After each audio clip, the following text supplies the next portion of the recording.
जय माता दी दोस्तों, स्वागत है आप सभी का आपके अपने YouTube चैनल खुशहाल ज़िंदगी में। दोस्तों, अब कुछ ही दिनों में नवरात्रि आरंभ होने वाला है और नवरात्रि का आरंभ होता है कलश स्थापना से। अक्सर ऐसा होता है कि पूजा पर बैठने के बाद हमें ऐसा लगता है कि कहीं कोई सामग्री छूट तो नहीं गई। इसके लिए बहुत आवश्यक है कि कलश स्थापना की सभी सामग्रियाँ आप एक दिन पहले यानी कि अमावस्या तिथि पर ही जुटा कर रख लें। तो आइए आज के वीडियो में आपको बताऊंगी कि इसलिए आज के वीडियो में मैं आपके साथ नवरात्रि में जो कलश स्थापना होता है और पहले दिन की पूजा के दौरान लगने वाली महत्वपूर्ण पूजा सामग्रियों की लिस्ट देने वाली हूँ।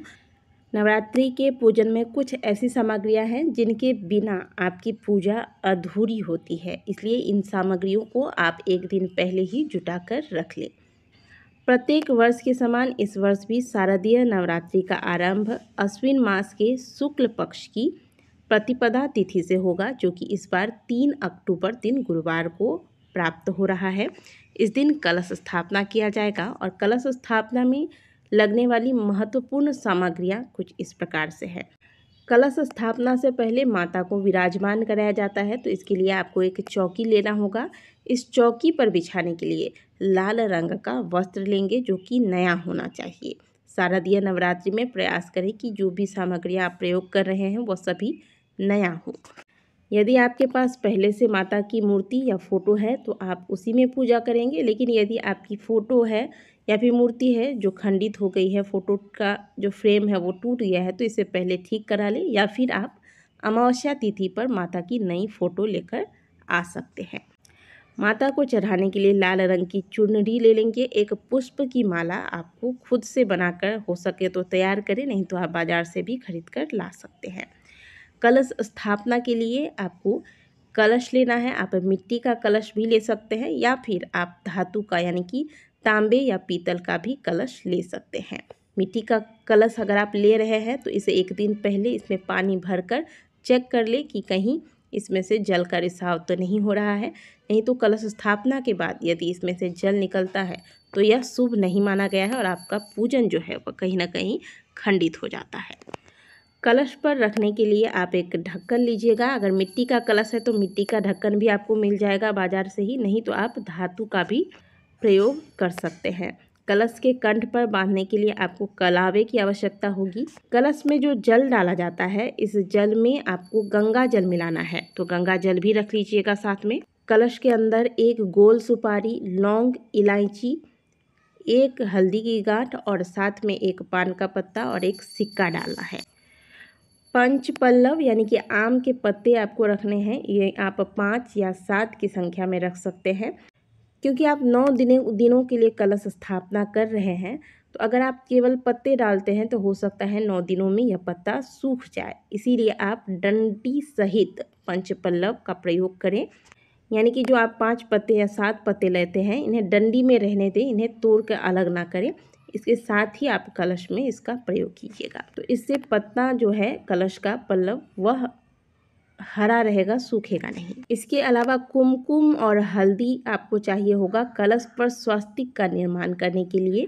माँ दुर्गा की पूजा में नवरात्रि के दौरान 9 ग्रहों की भी पूजा की जाती है, तो आपके पास यदि 9 ग्रह यंत्र है तो उसका प्रयोग कर सकते हैं, नहीं तो आप 9 स्थानों पर 9 सुपारी, 9 स्थानों पर थोड़ा थोड़ा अक्षत यानी कि चावल रखकर इसके ऊपर 9 सुपारी ग्रहों का नाम बोलकर स्थापित करेंगे। तो इसके लिए आपको 9 सुपारी और थोड़े से चावल की आवश्यकता होगी।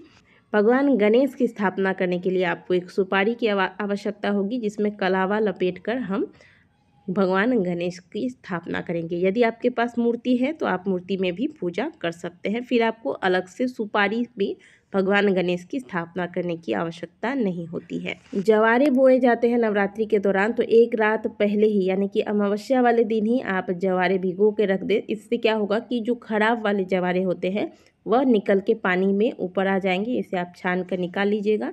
जो अच्छे जवारे होंगे वह नीचे बैठ जाएंगे। इसका प्रयोग आपको नवरात्रि में करना है।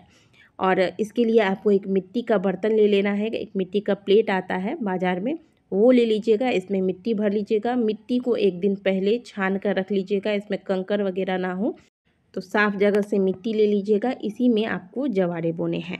कलश पर रखने के लिए एक नारियल लीजिएगा। इस नारियल में जो जटा है वो बनी रहनी चाहिए। एकदम पूरा साफ नारियल नहीं लेना है आपको, जटा बना रहना चाहिए नारियल के अग्रभाग में, यानी कि जो नारियल का मुंह होता है जहाँ पे 3 आँखें बनी होती है नारियल की, वो हो गया नारियल का मुंह। तो उस तरफ जटा बनी हो इस प्रकार से आपको नारियल रखना है। और इस नारियल के ऊपर लपेटने के लिए आपको एक लाल चुनरी या फिर एक लाल कपड़ा ले लेना है। तो इसका भी आप लिस्ट में ज़रूर लिख लीजिएगा, ये भी बहुत आवश्यक सामग्रियों में से एक है।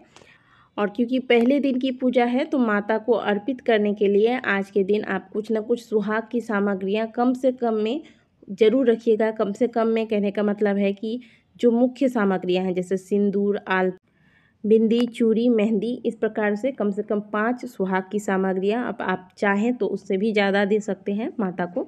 तो इस प्रकार से आपको श्रृंगार की सामग्रियां, सुहाग की सामग्रियां भी रख लेनी है माता को चढ़ाने के लिए। अब इसके अलावा ये हो गई पहले दिन की मुख्य सामग्रियां।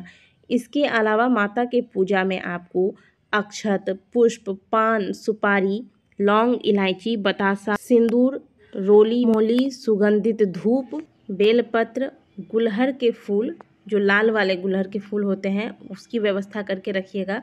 कोशिश कीजिएगा कि प्रतिदिन नवरात्रि में एक पुष्प भी अगर लाल गुलहर का मिल जाए तो वो माता को अर्पित किया जाए, इससे माता विशेष रूप से प्रसन्न होती है। सुबह शाम आपको आरती करना होगा तो आरती के लिए कर्पूर की व्यवस्था रखिएगा। और साथ में कर्पूर में प्रति समय जब आप आरती करते हैं, शाम के समय करें या सुबह के समय करें, कर्पूर में 1 जोड़ा लौंग डालकर आरती करना है। तो लौंग भी आप सामग्री के लिस्ट में अवश्य रखिएगा।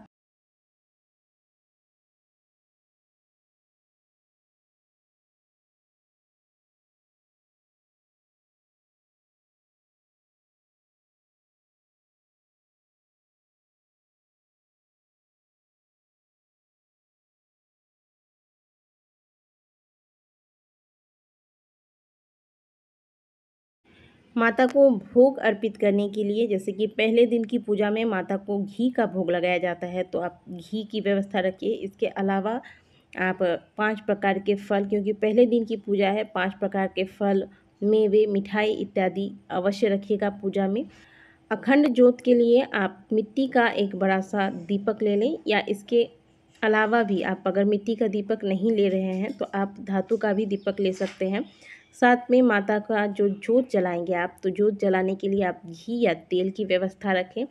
याद रखिएगा कि यदि आप घी का प्रयोग पहले दिन कर रहे हैं तो पूरे 9 दिन आपको घी से ही दीपक लगाना है, और यदि आप तेल से दीपक लगा रहे हैं पहले दिन तो पूरे 9 दिन तेल से ही दीपक लगाना है। 2 चीज़ मिक्स करके आपको ज्योत नहीं जलाना है, इस बात का सदैव ध्यान रखिएगा। ये नवरात्रि के प्रथम दिन की पूजा की सामग्रियों की लिस्ट थी, जिसमें आप कलश स्थापना से लेकर माता की चौकी बिठाएंगे और माता के नाम का ज्योत जलाएंगे, सारी सामग्रियों की लिस्ट आपको दी गई है। इसके अलावा 9 दिनों में माता को अलग अलग भोग लगाए जाते हैं 9 दिनों के हिसाब से, उसके लिए मैं आपको अलग से एक वीडियो बना कर दूंगी। अभी फ़िलहाल के लिए इस वीडियो को यहीं समाप्त करती हूँ। वीडियो अगर आपको अच्छी लगी तो वीडियो को लाइक ज़रूर कीजिएगा, कमेंट बॉक्स में जय माता दी अवश्य लिखिएगा।